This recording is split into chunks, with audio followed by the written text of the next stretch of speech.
Tunisia Bene House vous offre cette émission. Les grandes contradictions. Les grandes contradictions, une émission de décryptage de l'actualité nationale et internationale avec Shamsdine Badaro, Gaspard Adamossi et Achille Wousso. Les grandes contradictions, c'est tous les vendredis sur Guérite TV Monde. Amis internautes de Guérite TV Monde, bonsoir et bienvenue dans ce numéro de votre émission Les grandes contradictions pour le compte de ce vendredi 20 juin 2025. Mas Gaspard Adamossi, bonsoir. Bonsoir, madame. Achille Wousso, bonsoir. Bonsoir, madame. L'actualité est bien fournie aujourd'hui, mais comme d'habitude, on va démarrer avec par la première rubrique, la rue Opine. Et Faouzia Sefou nous propose ce vendredi, Gaspard Adamossi, pensez-vous qu'il est raisonnable d'acheter une voiture de luxe si l'on vit encore en location? Au Bénin, il faut préciser, au Bénin. Ailleurs, ça ne dérange pas. Oui, en tout cas, contrairement à mes habitudes, je dirais oui, parce que c'est raisonnable. Parce que pour moi, dans mon entendement, avoir une voiture, c'est pas du luxe, c'est plutôt une nécessité. Et donc, s'acheter une voiture, je crois que, ou bien vivre en location et avoir une voiture, à mon avis, hein, ça n'a pas un lien tout à fait direct. Vous avez la voiture, c'est pour vous permettre un certain, pas luxe, mais un certain confort dans vos déplacements, dans un certain nombre d'activités. Donc, pour moi, je crois que c'est bien raisonnable. C'est vrai que chez nous, avoir son chez-soi est véritablement une obsession et tout le monde pense que tant que tu n'as pas une maison, que tu ne peux rien faire d'autre. De toute façon, ce n'est pas moi mon avis. Je pense que c'est logique aujourd'hui, quand tu as un peu de moyens, de te doter d'un moyen de déplacement avant de penser à construire. Parce que pour moi, c'est pas du luxe, mais c'est une nécessité. Achille Wousso. Avoir une voiture n'est pas un problème, mais avoir une voiture de luxe en location est un problème. Avoir une voiture n'est pas un problème. Je m'accorderai à dire avec Gaspard que la voiture, comme la moto, est un moyen de déplacement. D'accord?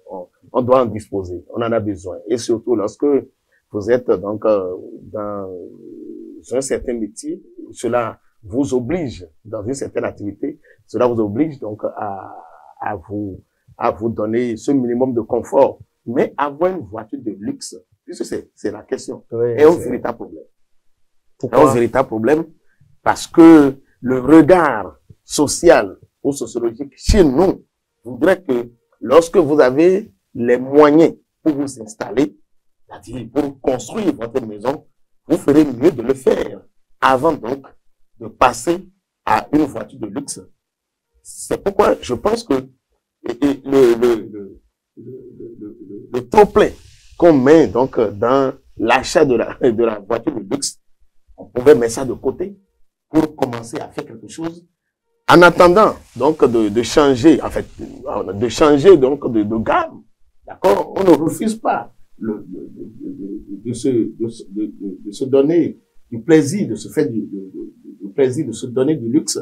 Et en tant que tel, je crois que celui qui a ses moyens pour acheter son véhicule, on ne devait pas lui reprocher la chose, mais il est de bon ton et que il est de tenir compte, j'allais dire, donc du regard social, du regard sociologique, et de faire comme cela se doit. Vous l'avez précisé, et je voudrais en finir là-dessus.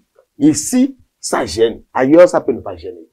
Il paraît qu'en Côte d'Ivoire, c'est une mentalité purement béninoise. Et nous sommes obligés de faire avec. Je ne sais pas pourquoi on va rompre. Donc ça veut dire que la réaction des autres, vous prenez en compte la réaction des autres pour vivre. Mais il y a un certain nombre de choses que vous devez faire en tenant compte de ce que les autres pensent. Ah non, là c'est suffisamment, c'est grave. Non mais sinon on n'a pas de sociologie. C'est exagéré même de dire que c'est une réalité béninoise. Non. C'est la réalité de certains Béninois. Oui, pas la réalité, c'est pas la réalité de tout le monde. C'est vrai, je l'ai dit tantôt. Non, écoutez, c'est vous, quand vous dites même voiture de luxe, là, ça dépend de ce que vous dites. Ce qui est luxe pour toi peut ne pas être luxe pour moi. Et donc, il faut relativiser tous ces aspects-là et dire, au fait, c'est chacun qui sait comment il veut vivre. Même quand vous dites construire sa maison, il y a des gens qui ont pour logique de ne pas avoir de maison. Et donc, vous ne pouvez pas l'empêcher de s'acheter. Chacun a son hobby. Il y a des gens qui qui collectionnent les maisons. Il y a d'autres qui collectionnent les voitures. Et donc, chacun a sa passion. Chacun Donc, d'autres collectionnent des femmes. Il va lier les voitures. Non, je dirais même d'autres collectionnent les femmes dans les voitures. Dans les voitures de luxe. Il a mis tout ça là où? Dans la maison de quelqu'un d'autre. Mais où est le problème? Mais écoutez. Non, c'est pas parce que vous avez les moyens de vous acheter une voiture de luxe que vous n'aurez pas les moyens de vous construire une maison. C'est pour la personne, c'est peut-être d'abord une priorité. La priorité, c'est qu'il faut que j'ai la voiture de luxe et après, je tâcherai de m'acheter une maison. Et donc, chacun a sa priorité. Quelqu'un peut décider de construire d'abord un petit cachot. Vous savez, certains, même avec un tout petit moyen, au lieu de se donner un certain confort, il va se construire quelque chose et quand vous allez le voir, vous n'allez même pas l'envier. Et donc, moi, je pense que c'est chacun qui se donne un certain modèle de vie et qui pense ce qui est prioritaire pour lui et qui va le faire. Et donc, moi, je trouve que c'est raisonnable de s'acheter une voiture, même quand vous êtes en location. Ça dépend de comment vous comptez et faire votre vie. Achille est resté au village, hein, à côté et vous avez compris. La sagesse béninoise nous enseigne quand même. Vous généralisez tout. Non, mais on doit généraliser parce que qu'on le veuille ou non, vous ne pouvez pas dire que nous n'avons pas de sociologie. Moi, j'ai acheté des voitures avant de construire, par exemple. Pardon? J'ai acheté des véhicules avant de construire. Je n'ai pas dit de ne pas avoir de véhicule avant de construire. Oui, j'ai acheté un véhicule de luxe d'abord. Je ne l'avais pas encore vu. Si j'avais vu, c'est sûr que vous m'entendrez. En tout cas, la vie, c'est un choix, hein. Et je précise qu'ailleurs, les gens n'ont même pas de garage et autres. Ils garent même un véhicule de 100 et quelques minutes au bord de la voie. Et ils dorment tranquillement, hein. En tout cas, voilà. C'est une question de donc, conscience. Il y a et la conscience même chez le voisin. Chez le voisin, voilà. Vous voyez ça? Et vous pensez que mais la vie est un choix. il a même garé chez le voisin. La vie est un si choix. le voisin n'avait pas construit, il lui trouverait de garage à aller emprunter. Je vois pourquoi ça tarde à venir, alors, hein. Achille Ossou. Non, en tout cas, ça va venir. Parce que ce n'est pas une priorité pour vous. Exactement. Hein, non, vous avez compris. Et là, c'est grave, hein. Pardon? Oui. Bon, d'accord. On avisera. On avisera, comme dirait l'autre. Gaspard Diamansi, ça peut aller sur ce sujet? Non, ça peut aller. Ça peut aller. Oui. Donc, on s'entend, hein. On n'a pas besoin de construire d'abord avant de s'acheter un véhicule de luxe. De toutes les façons. En tout cas, vous les deux, vous n'êtes plus dans cette situation-là. C'est raisonnable parce que, pour moi, hein, je dis c'est raisonnable. Et comme je l'ai dit, c'est chacun qui a son mode de vie, qui a sa conception de la vie. En tout et cas, qui se donne ses priorités. C'est la société qui formate la conscience. Non, c'est la société qui modèle l'homme. C'est suffisamment grave. Ne cherchez pas à s'ancrer sur le regard des autres. Vous n'allez pas vivre en tenant compte de ce que les autres pensent forcément s'il vous plaît. De la manière dont vous en avez besoin. Vous en avez besoin. C'est sûr que si vous devez le faire en consultant les parents, nos parents, maman, papa, je suis sûr que à partir de là même, hein, je ne dis même pas la grande société. Mon papa avant de m'acheter. Mais pourquoi vous pensez qu'il ne faut pas consulter? Il ne faut pas consulter les parents avant de m'acheter. Donc ça veut dire que non, s'il vous plaît. Gaspard Diamansi, si vous le permettez, si je vous dis par exemple que j'ai mis une chemise noire, ça veut dire on vous pose la question. Ça veut dire quoi? J'ai mis une chemise noire. Moi, je vois une chemise blanche.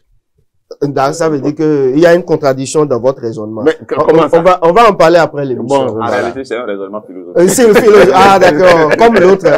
Non, elle est même sociologique ce matin. En plus. Les deux sont proches. En plus. La philosophie.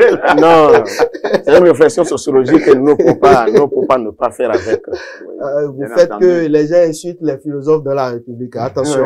Alors que c'est des gens qui sont brillants. En tout cas, ce qui est sûr, vous aurez le temps de comprendre. Merci beaucoup, les gars. Nous allons passer à une autre rubrique. Actuellement, on va parler politique. Gaspard Diamansi, le président Patrice Talon a rencontré le 13 juin dernier, je crois bien, les acteurs de la gouvernance locale pour une évaluation de la réforme de l'administration territoriale. Votre première réaction? Bon, ma première réaction, c'est de dire que c'est une bonne chose que le président de la République ait pensé à organiser un séminaire qui a réuni les SE, les maires, les préfets et autres, là, comme vous avez synthétisé les acteurs de la gouvernance.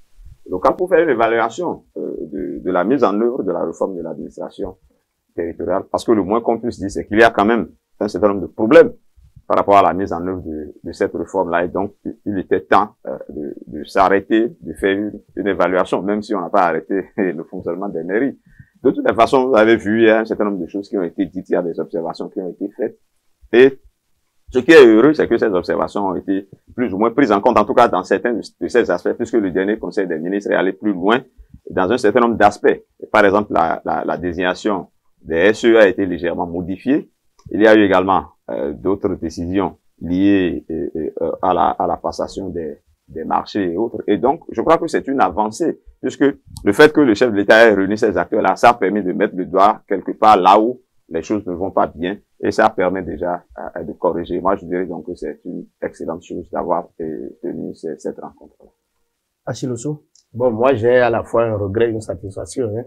Le regret, c'est que cela arrive presque à la fin donc du mandat du président de la République. À 10 mois de la fin. De la fin du mandat du président de la République, puisque lui-même là a annoncé que il n'aura plus le temps, hein, il n'aura plus le temps de vivre un tel événement, un tel moment avec eux.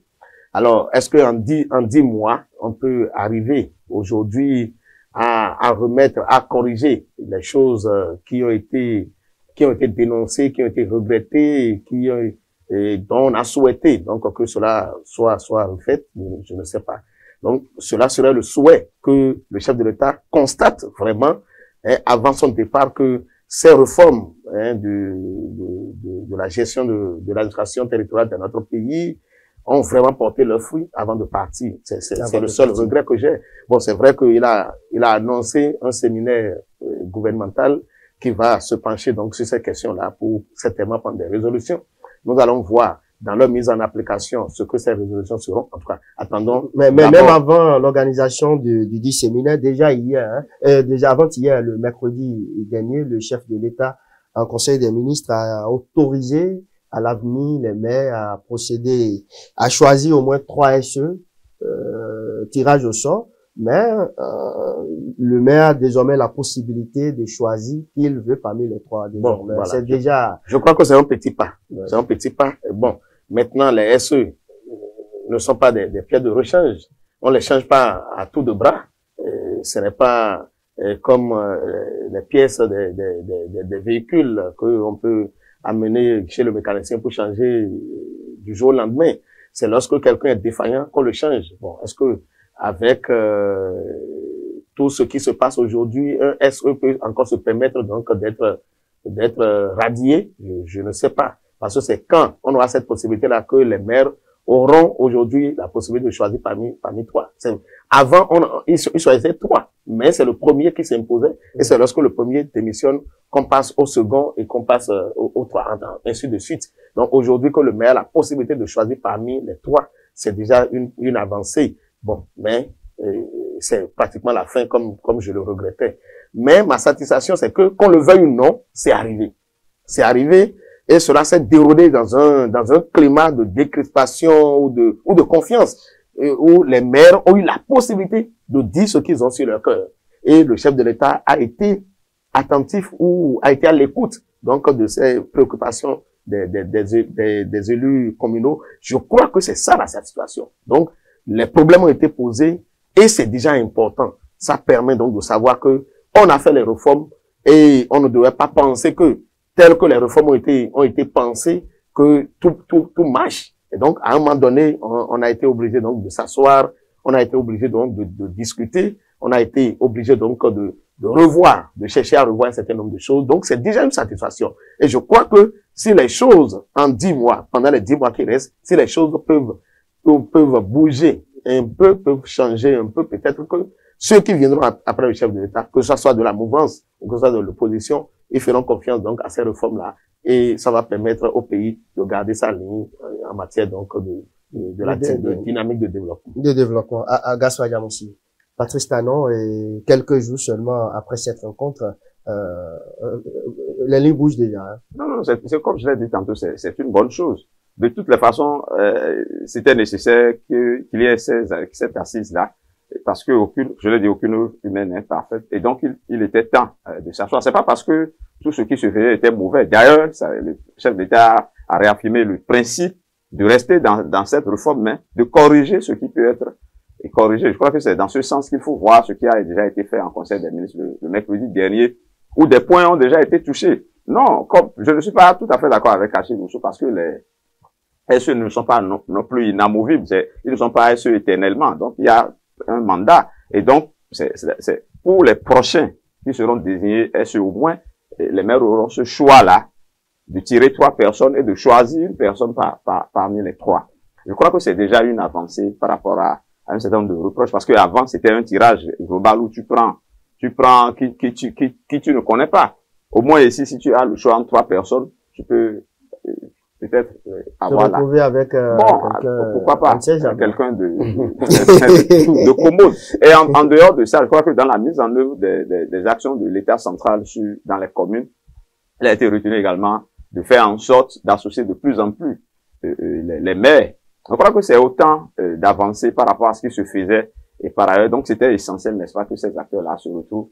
Et le chef de l'État a été pratique, n'est-ce pas, en cherchant.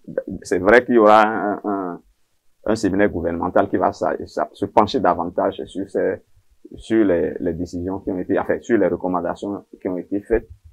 Mais moi, je ne pense pas qu'en 10 mois, on ne puisse pas faire avancer les choses et faire évoluer beaucoup de choses. On peut le faire. 10 mois, c'est quand même assez important encore. Merci beaucoup. Nous allons rester dans le même registre pour parler, pour décrypter à présent, Gaspard Diamonsi, le discours du consul. On va pas quand même ramener le discours, c'est un peu élastique, mais Gaspard Diamonsi, le consul, au lendemain déjà de cette rencontre, le consul a exprimé sa satisfaction au sujet de cette rencontre entre le chef de l'État et les élus. Oui, vous dites le consul, il y a beaucoup de consuls. le consul honoraire du Bénin au Gabon. Je vais parler de docteur Youssoufou Marouya. Voilà. Gaspard Diamonsi.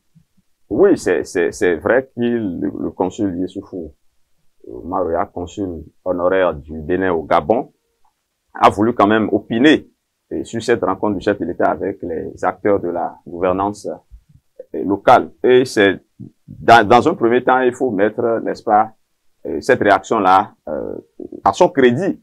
Parce que vous savez, généralement, quand les diplomates sont nommés... Les démocrates? Non, nous ne sommes pas en politique, nous sommes en développement.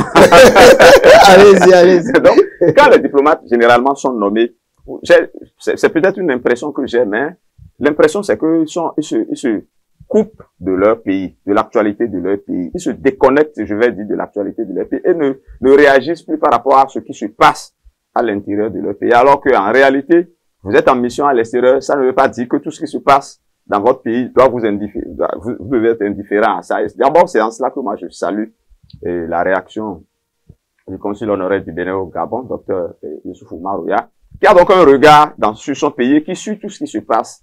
Et dans son pays ne peut en être d'ailleurs autrement, parce qu'il se montre assez patriote. Et donc, c'est en cela que moi, je pense qu'il a raison de réagir. D'abord, oui, et par rapport au test même, hein. Oui, par rapport au test, vous savez. Même, le contenu. Oui, par rapport au contenu, vous savez, vous parlez quand même de quelqu'un qui a étudié, c'est un docteur. Donc, le contenu, d'abord dans la forme, c'est quelque chose, c'est une réflexion d'une grande facture intellectuelle. Quand vous lisez, vous sentez que c'est quelqu'un qui maîtrise ce dont il est en train de parler. Ce n'est pas donné à tout le monde. Et il a plongé sa plume dans une certaine forme de lucidité. Ce qu'il dit est assez cohérent également. Par rapport à, vous sentez que c'est quelqu'un qui a une maîtrise, n'est-ce pas, de ce dont il est en train de parler, c'est-à-dire la gouvernance locale, comment se comporter en tant que dirigeant avec les acteurs de la gouvernance locale. Déjà, un gouvernant qui arrive à appeler ceux qui sont concernés, tous ceux qui sont concernés et qui essaient de les écouter. Je crois qu'il y a quelque chose de pratique également dans la réaction du chef de l'État et je crois que le consulat a abordé également tous ces aspects-là. Je vais vous revenir tout à l'heure, Gaspard Diamonsi. Bon, c'est vrai que lui a souvent un avis contraire. Hein?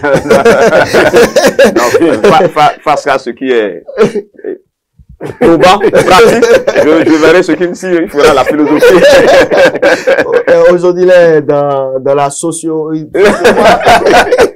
réflexion sociologique. Voilà. Voilà.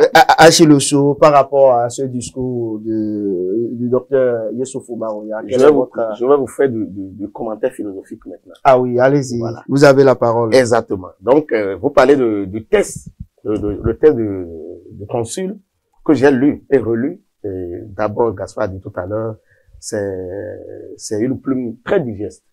Et dans le contenu, j'ai compris, c'est lui qui m'a permis de comprendre que, qu'est-ce que je raconte? C'est lui qui m'a permis de comprendre, j'allais dire que, on peut décrypter cette rencontre-là en 3 phases. Qu'on appelle la première phase, c'est qu'il a nommé la vision de proximité du chef de l'État, une vision de proximité dans le développement, parce que là, il est allé à la rencontre donc de ces élus qui sont aussi, qu'on le fait ou non, des chefs, des autorités à la base, alors que le développement commence donc à la base, et donc discuter entre l'État central et l'État décentralisé pour voir si les réformes mises en œuvre ont été vraiment à la hauteur de ce qui a été pensé, de ce qui est attendu. Et donc, la deuxième chose, c'est la responsabilisation même de ces autorités à la base. Et donc, c'est important. C'est important donc, à travers leur prise de parole, de savoir que on leur a donné un pouvoir à exercer, mais dans l'exercice de ce pouvoir, il y a eu des problèmes. En ce qui concerne leur responsabilité. Et donc, c'est avec lui que j'ai compris que les élus communaux et municipaux avaient un certain nombre de difficultés dans l'exercice donc de leur pouvoir. Et enfin, il a montré avec le discours du chef de l'État, avec l'intervention du chef de l'État, que le développement doit être assis sur des principes comme la compétence et l'éthique. Et donc, je crois que lorsque nous prenons les 3 axes-là, donc de son discours, on peut aisément comprendre donc quel est qu'on appelle l'objectif qui a été assigné à cette rencontre entre le chef de l'État, l'État central et qu'on appelle l'administration locale, territoriale dans notre pays. Et je crois que c'est à son actif donc comme j'emprunte l'expression de Gaspard, c'est à son actif donc tout en étant diplomate, d'avoir un regard sur ce qui se passe dans son pays et de nous permettre donc de comprendre davantage quelle est la portée donc de cette rencontre-là et quel est l'objectif qui était poursuivi par le chef de l'État. Je crois que si aujourd'hui le chef de l'État en est arrivé à décider donc d'un séminaire gouvernemental, c'est parce que l'objectif certainement parce que lui-même il dit que ce qu'il attendait, c'est même au-delà donc de ces attentes. Et donc, je crois que c'est important et je voudrais peut-être souhaiter que le consul, de temps en temps, porte son regard sur l'actualité politique, au plan national, sociale chez nous pour permettre donc aux Béninois aussi de la diaspora de comprendre davantage parce que l'intérêt, ce n'est pas seulement pour nous qui sommes à l'intérieur, l'intérêt c'est pour les Béninois qui sont à l'extérieur et qui aussi peut-être d'une manière ou d'une autre se déconnectent donc de l'actualité chez nous. Et donc, avec ce test-là, beaucoup vont lire au Gabon, beaucoup vont lire dans la sous-région et peut-être à l'international pour comprendre davantage pourquoi cette rencontre entre le chef de l'État et les élus communaux. Donc, on peut parler, Gaspard Diamonsi en parlait tout à l'heure, donc on peut dire que c'est une opinion de haute facture. Non, mais en tout cas, rien à redire. Rien à redire et je crois que, comme je l'avais annoncé, si je viens de faire donc du commentaire philosophique et en tant que tel, nous avons trouvé donc que c'était important de le faire et peut-être que les autres consuls et les autres, comment on les appelle, ambassadeurs, devraient, ce n'est pas une leçon qu'on leur donne, devraient prendre exemple sur lui et faire comme lui pour permettre au Bénin donc de vivre et d'être dans la ferveur vraiment du développement.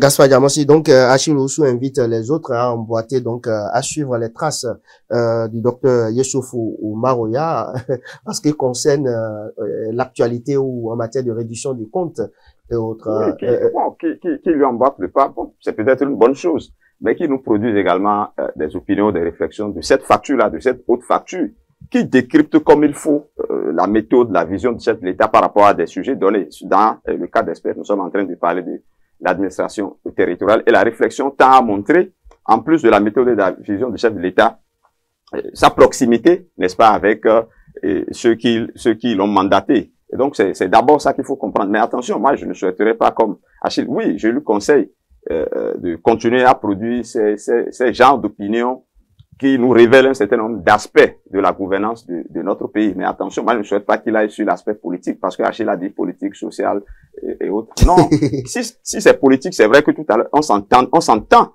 sur la qualité de ce qu'il a produit, sur la réflexion, sur un certain nombre de choses qu'il a développées. Mais si c'était politique, je ne suis pas sûr que Achille et moi, qu'on soit sur la même longueur d'onde, peut-être qu'il portera le manteau de biais, moi, là, le manteau de démocrate, et on va ah, donc vous êtes désormais démocrate. Bon, donc, le renouveau a perdu en quoi? Non, il est allé avec le R. Ah, ok, il est allé avec le R. Donc, le R est déjà de l'autre côté. En tout cas, non, c'est juste une manière de parler pour dire qu'il va pas aller sur les sujets qui divisent, mais sur les sujets qui nous rassemblent, parce qu'au moins on s'entend sur les questions de développement, d'économie, de société et autres. Mais un diplomate est quand même un acteur politique, hein, au-delà de tout, hein. Oui, mais pas forcément. Oui, mais il n'est pas dans la politique politicienne, c'est ce que je veux dire. Vous savez, c'est comme si vous l'invitez sur un débat UP, PRD et autres, donc c'est pas des sujets qui vont forcément l'intéresser. D'ailleurs, je ne suis pas sûr que ce soit sa tasse de thé ça. Mais les questions de développement, les questions d'administration territoriale, des questions de compétences, je crois que sur ces aspects, il peut opiner librement, et je crois que c'est ce qu'il a d'ailleurs fait. D'ailleurs, je ne suis pas sûr qu'on le voit sur ces terrains dont nous sommes en train de je vous le conseille.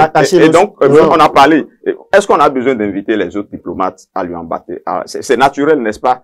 Quand ils vont voir l'écho que ça donne, quand ils vont voir la valeur que la presse accorde, n'est-ce pas, à ces genres de sorties et la qualité. Puisque ce message a été abondamment relayé dans la presse. Oui, mais parce que c'est une première. Vous constatez que c'est une première. Il est pratiquement le premier consul, le premier diplomate à prendre la parole sur un événement de haute portée. National, hein, moi, je voulais dire social. Vous enlevez la politique. Bon, il est le premier, donc ça a été pratiquement le show gras de la presse, même pendant la ça continue, d'autres la semaine, ça nous a permis donc de sortir de cette guerre UPPRD, et c'était, en tout cas, ça a été vraiment beau. Et je crois que beaucoup ont lu ce texte-là, parce que c'est venu comme pour nous détourner totalement donc de la chose politique qui peut-être a commencé par saouler maintenant. Non, vous savez, la rencontre du chef de l'État, moi, par ailleurs, j'ai suivi. Mais vous savez, ça m'a paru banal dans un premier temps, mais il a fallu la lecture de l'opinion du consul pour que je me rende compte en réalité que ce n'était pas quelque chose d'aussi banal que ça, que le chef de l'État descende, parce qu'il y a le ministre qui est là, le chef de l'État pouvait demander au ministre d'aller les rencontrer, de faire le séminaire avec, de faire l'évaluation. Mais quand c'est le sommet qui descend comme ça, d'abord il y a d'abord une vision et il y a une certaine forme d'humilité qu'on doit reconnaître également au chef qui est descendu, parce que quelqu'un pouvait le faire de haut et dire bon, j'attends les comptes rendus, tout ça. Donc c'est l'opinion, moi, m'a révélé un peu ces aspects que nous avions semblé ignorer, d'où la qualité donc de cette opinion, comme je l'ai dit tantôt. Donc, on peut tirer un coup de chapeau tout simplement, Mas Gaspard Diamansi, au consul. Oui, c'est que ce que je fais depuis que j'étais très... En résumé, en résumé, je l'invite à continuer à nous abreuver à cette source, à ces réflexions de qualité, chaque fois que de besoin sur des questions de développement de notre pays. Parce que c'est pas parce que je ne vis pas dans le pays que tout ce qui se passe dans le pays ne m'intéresse pas. Et ce n'est pas parce que je suis hors du pays que je ne dois pas donner mon opinion sur ce qui se passe dans le pays. De toutes les façons, moi, je lui adresse mes chaleureuses félicitations et j'espère que d'autres vont lui en battre le pas dans le bon sens, bien entendu. Dans le bon sens. Achille Oussou, vous ne voyez pas que c'est important, hein, qu'on invite nos diplomates à faire ce que je vais peut-être qualifier de reddition de comptes à l'international, aux usagers, je crois que aux compatriotes. Hein. C'est un aspect important de leur mission que vous venez de souligner. Et comment vous appelez la reddition de comptes, parce qu'ils sont en mission. Ils sont en mission, c'est vrai qu'ils sont en mission pour quelqu'un. Mais eux-mêmes, ils peuvent quand même se donner ce devoir-là de rendre compte au peuple qu'ils représentent à l'extérieur. Et ça permet de donner un peu plus encore de la valeur à ce que nous appelons la diplomatie. Parce que, oui, Gaspard l'a dit tout à l'heure, on les nomme, nous savons qu'ils sont en mission pour le chef de l'État, ils sont en mission pour le ministre des Affaires étrangères, et ça s'arrête là. Et donc, on les découvre quand ils n'ont plus, on leur retire le cahier de charge. Donc, c'est important. Si ça peut commencer, ce serait tant mieux. Parce que, qu'on le veuille ou non, ils représentent l'État, mais ils représentent le gouvernement, j'allais dire, mais ils représentent en même temps l'État. Donc, c'est important, c'est un aspect que peut-être on va leur demander aussi d'explorer. Ça, ce sera à leur actif. Vous voulez ajouter quelque chose? Oui, ce que je voudrais ajouter, c'est qu'il y a une autre portée qu'on n'a peut-être pas vue. Si déjà l'adresse a eu cet écho-là au niveau des Béninois résidant au Bénin que nous sommes, vous imaginez qu'il y a une autre dimension, c'est-à-dire c'est une manière d'informer les Béninois résidant au Gabon de ce qui se fait de bien dans le pays, des actions, de la vision du chef de l'État. Et c'est également une occasion pour les Gabonais de se rendre compte de ce qui se fait de bien au Bénin. Pourquoi pas? Et je crois que c'est cette dimension-là aussi qu'il ne faut pas occulter. Et ça rend, d'ailleurs, contrairement à ce qu'on a commencé par dire au début, on a dit les diplomates, quand ils sont là-bas aussi, ça rentre aussi dans leur rôle de faire savoir ce qui se fait de bien dans leur pays à leurs compatriotes résidents à l'extérieur. Je crois que c'est aussi cet aspect que je voudrais souligner. Oui, mais sans être vous est là. Très, très rapidement. Oui, sans être vous est là. Vous ne voyez pas que c'est important, par exemple, qu'un consul ou un diplomate réunisse ses compatriotes dans le pays où il représente le pays, il représente son pays, j'allais dire, il rencontre ses compatriotes pour leur rendre compte de ce qui est fait, en fait, au pays. C'est important en matière de développement, en matière de réforme, en matière de ceci, en matière de cela.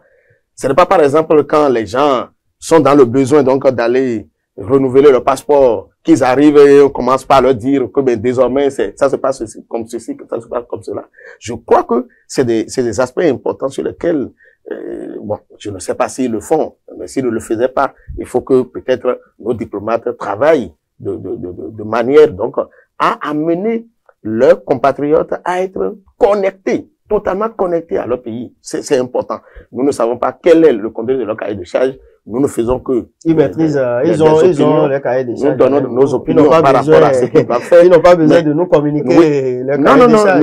Non. C'est pour dire que peut-être qu'ils le faisaient. Donc, nous, on peut être ignorant de ça, puisque nous ne sommes pas diplomates, nous ne sommes que des journalistes ici. Et donc, si ils devaient le faire, par exemple, ils ne le faisaient pas, qu'ils le fassent. Mais si, entre-temps, ce n'était pas dans leur cahier de charge, eux-mêmes, ils peuvent créer. Et donc, ça donne de la visibilité à leur mission. Et ça donne de la visibilité à leur mission. D'accord. Merci beaucoup, les gars. On retient tout simplement que les deux débatteurs ils se sont accordés au moins sur ce point aujourd'hui.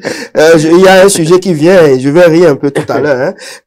Mas Gaspard Diamansi, ou bien je commence par Achille Ossou. Voilà. Aboubakar Yaya sur Guérit TV Monde déclare: les démocrates ne veulent pas de la FCBE alors qu'ils ne sont pas plus opposants que nous. À quelle aune mesure-t-il leur opposition? Moi, c'est un peu difficile à dire, parce que nous avons entendu Yaya Boni devant le chef de l'État, qui n'avait pas pu retenir ses émotions et sa colère, qui a déclaré que la FCBE n'est pas de l'opposition. Mais ça n'a pas empêché encore les démocrates d'inviter la FCBE à une de leurs activités. Je crois que c'était un séminaire qu'ils avaient organisé qui devait réunir tous les partis de l'opposition. Et donc, ils avaient invité qu'on appelle la FCBE. Bon, et c'est après que le mariage a été de très courte durée. Et après, ils ont chacun encore pris ses libertés. Donc, Aboubakar Yaya, je le concède de dire que les démocrates ne veulent pas de la FCBE. La FCBE est de l'opposition et que les démocrates ne veulent pas de la FCBE. Bon, vous savez que cela ne vous surprenne pas. Quand on parle des démocrates aujourd'hui, vous savez que c'est une aile de FCBE Et donc, elle est partie avec le président, l'ancien président de Boni Yayi de la FCBE, qui se retrouve être aujourd'hui le président d'honneur, non, il est le président du parti les démocrates, vous savez. Donc, la collaboration, c'est à croire que chacun continue donc de ruminer quelque chose en lui par rapport donc au dernier moment de la vie politique de Yayi Boni après le pouvoir. Parce que tout est parti de là. Quand Yayi Boni n'avait plus le pouvoir, il y en a qui ne sont plus restés fidèles et qui ont pris leur liberté, qui sont allés se chercher. Mais les quelques-uns qui sont restés, qui se disaient FCBE, n'écoutaient plus. Boni Yayi voulait faire à leur tête, donc les Roupé, les Gateri, comment ils s'appellent, Soumanou Djemba et autres, les Aboubakar Yaya. Donc aujourd'hui, ce serait difficile que les deux s'entendent. Mais il ne revient pas aux démocrates de dire que les FCBE ne sont pas de l'opposition. Chacun occupe sa position sur le terrain politique national. Et je crois que si les FCBE se réclament de l'opposition, c'est de leur droit. Encore que c'est eux qui gardent, qu'on appelle le flambeau de l'opposition, même si c'est la lumière de l'autre côté, parce que le chef de file de l'opposition, qu'on le veuille ou non, continue donc d'être le responsable de la FCBE. Et donc, par rapport à ça, on ne peut pas leur reprocher. On peut peut-être constater que sur le terrain, ils ne prennent pas des positions dans leurs déclarations, dans leurs actions, qui montrent que, effectivement, ils sont opposés à la gouvernance du président Patrice Talon. Mais, si ils se réclament de l'opposition, moi, je ne vois pas donc pourquoi on va leur reprocher. Maintenant, c'est les démocrates qui se mettent en difficulté. Parce que là où nous sommes en train d'aller, je ne sais pas si les démocrates seuls arriveront à franchir la barre des 20% qui sont exigés aujourd'hui pour lever des sièges et pour faire élire un président à la tête du pays. Les démocrates, pour moi, ont besoin des forces. Si les démocrates pensent que on peut s'associer au PRD et banaliser les FCBE, qui ont, qu'on le veuille ou non, des élus, qui ont des maires aujourd'hui, qui ont des conseillers, qui occupent le terrain politique, qu'on le veuille ou non. Bon, c'est à eux d'apprécier. Moi, je n'ai pas de leçon à leur donner. Gaspard Diamonsi. Bon, c'est d'abord une fausse guerre entre la FCBE et les démocrates. Et les démocrates, c'est une fausse guerre parce que au lieu de, vous savez, quand vous regardez de l'autre côté, du côté de la mouvance, les gens font beaucoup de rencontres et essaient d'avoir un terrain d'entente. Combien de fois Joseph Jogbenois, Abdel Tchane se sont vus? C'est parce qu'ils ont le même géniteur, peut-être. Hein. Bon, encore que je vous répondrai que FCBE et démocrates, ils ont le même géniteur. Même si un géniteur a abandonné la maison familiale. Et donc, vous savez, ils doivent pouvoir s'entendre. Donc, il est en location avec les nouveaux enfants. Je l'ai jamais dit. Ils doivent pouvoir s'entendre. Et moi, c'est ce qui me gêne. Au lieu de se trouver des terrains d'entente et d'essayer de travailler ensemble, au moment où les autres se renforcent, ils sont dans la division. Bon, c'est peut-être de bonne guerre, je n'en sais rien. Tout ça là aussi, c'est un combat pour le statut de l'opposition qui génère quelques intérêts pour l'une ou l'autre des formations politiques. Mais ce qui me gêne, bon, ce n'est pas aux démocrates de dire que les autres ne sont pas de l'opposition. Et ce n'est pas non plus aux autres. Parce que le débat est allé à un point où, vous savez, pour répondre du tic au tac, j'ai lu, il a dit, par exemple, que eux savent, là où la liste des démocrates pour les dernières élections législatives ont été confectionnées, pour montrer que, en réalité, vous dites que nous ne sommes pas de la pure opposition, mais nous pensons que vous-même, vous n'êtes pas de la pure opposition. et en plus, Gaspard Diamonsi, poursuivant ces propos, il n'écarte pas la possibilité d'un accord de gouvernance parlementaire avec un parti de la mouvance. Voilà, c'est là où peut-être il y a les deux partis s'écartent. Parce qu'aujourd'hui, les démocrates réclament à corps et à cri la révision du code électoral. Les FCBE disent, c'est bon pour nous, on veut aller aux élections avec ce code-là, on ne veut pas qu'on les touche, il faut qu'on l'expérimente. Donc, il y a cette mésentente qui est là. Maintenant, vous voyez, si vous demandez aux démocrates aujourd'hui avec qui ils veulent signer un accord de gouvernance, ils vous diront certainement pas avec les partis de la mouvance. Même si, en griffe, on les voit s'acoquiner avec un parti à moitié mouvance, à moitié, je dirais. Je ne sais pas si c'est R que je vais dire ou PRD. donc, Au fait, les deux partis cherchent à se repositionner par rapport aux élections qui arrivent. Bon, même dire qu'un parti de l'opposition va aller faire, comment vous appelez ça, accord de gouvernance. Accord de gouvernance avec un parti de, je pense qu'il faut quand même être un peu sérieux. Il faut quand même être un peu sérieux.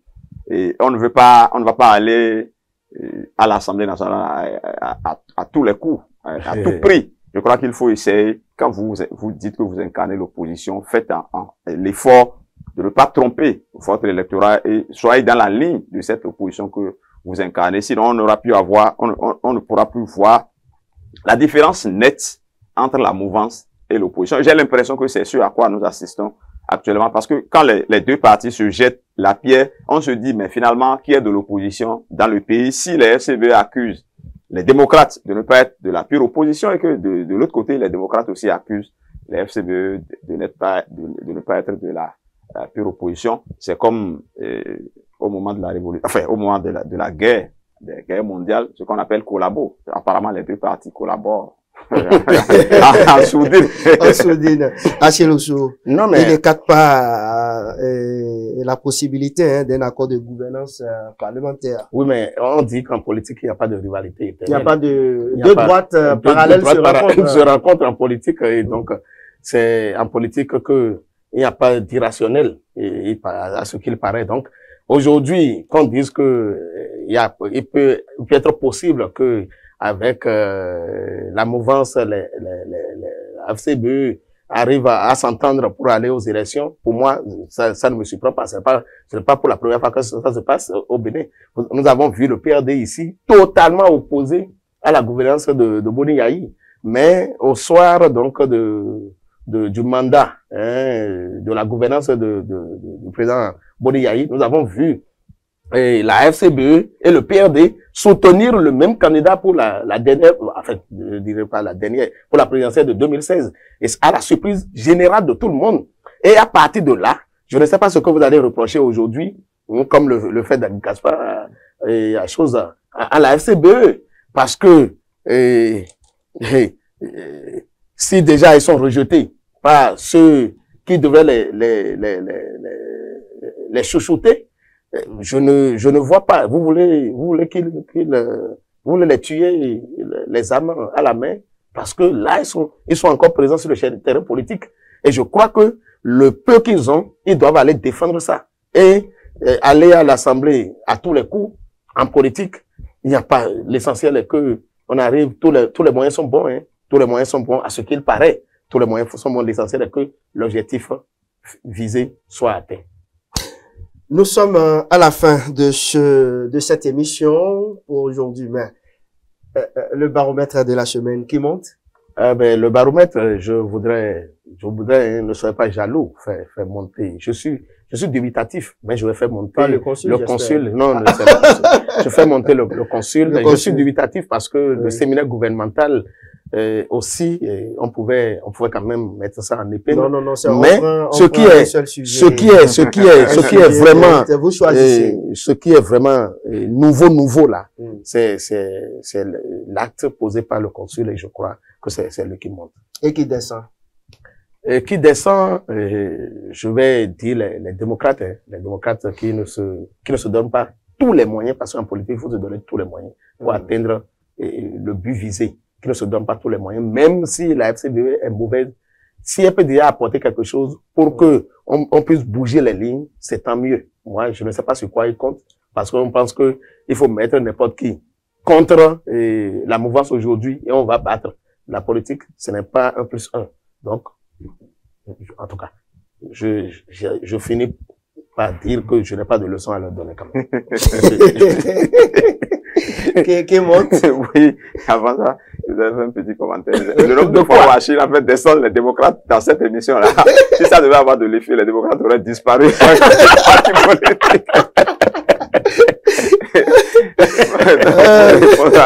À votre question. Et qui descend, vous me demandez. Moi, je quitte ce pays carrément. Je vais en Côte d'Ivoire, vraiment. Ouattara, il descend. La vraie pagaille. Il descend. Ça, c'est descendu même du piédestal. Il est encore candidat pour un 4e mandat. Alors que le prétexte qu'il a trouvé pour faire le 3e mandat, c'était le décès de Amadou Gon Coulibaly. Je crois que ce n'était pas ceux qui ont des idées sur ce qui s'est passé réellement avec Amadou Koulibaly auront peut-être raison. Donc, il descend selon moi. Et qui monte? Bon, qui monte? Je voudrais dire le chef de l'État et les acteurs de la gouvernance locale, mais je ne veux pas dire ça sans parler également du conseil, parce que tel que Achille l'a dit, il y a eu un fait nouveau, c'est qu'un diplomate est intervenu de façon éloquente dans une question de l'actualité nationale. Et je crois que il faut le faire monter aussi. Voilà. Comme on a dit, s'il doit servir d'exemple à d'autres, il faut quand même qu'on puisse le faire montrer en exemple. Un exemple. Nous nous sommes entendus, hein. Même à la fin de l'émission. Oui. Sauf que moi, je n'ai pas descendu. D'accord. Le consul Dr Mao était donc à l'honneur hein, dans ce numéro de l'émission. C'est ça aussi. Hein. Si éventuellement quand c'est bon, c'est bon. Quand c'est bon, quand c'est bon, quand c'est mauvais aussi, on revient ici pour charger. Hein. J'espère qu'il va toujours garder cette ligne droite. Hein. Non, mais moi, je n'en doute pas. Voilà. Ah oui, hein, parce que mais aujourd'hui, on n'a chargé personne. Hein. Non, apparemment. Non, on a chargé. Vous avez fait des ondes de charge. C'est différent de charge. On me fait signe déjà de l'autre côté, mesdames et messieurs, c'est définitivement terminé pour ce numéro de votre émission, Les Grandes Contradictions. Mas Gaspard Adjamossi, Achille Ossou, Patrice Ayonko, Alphonse Aboton, Latifa Koreno, Chafina Badarou. Merci à vous et à vendredi prochain. De l'actualité nationale et internationale avec Shamsdine Badarou, Gaspard Adjamossi. Les grandes contradictions, une émission de décryptage de l'actualité nationale et internationale avec Shamsdine Badarou, Gaspard Adjamossi et Achille Ossou. Les grandes contradictions, c'est tous les vendredis sur Guérite TV Monde.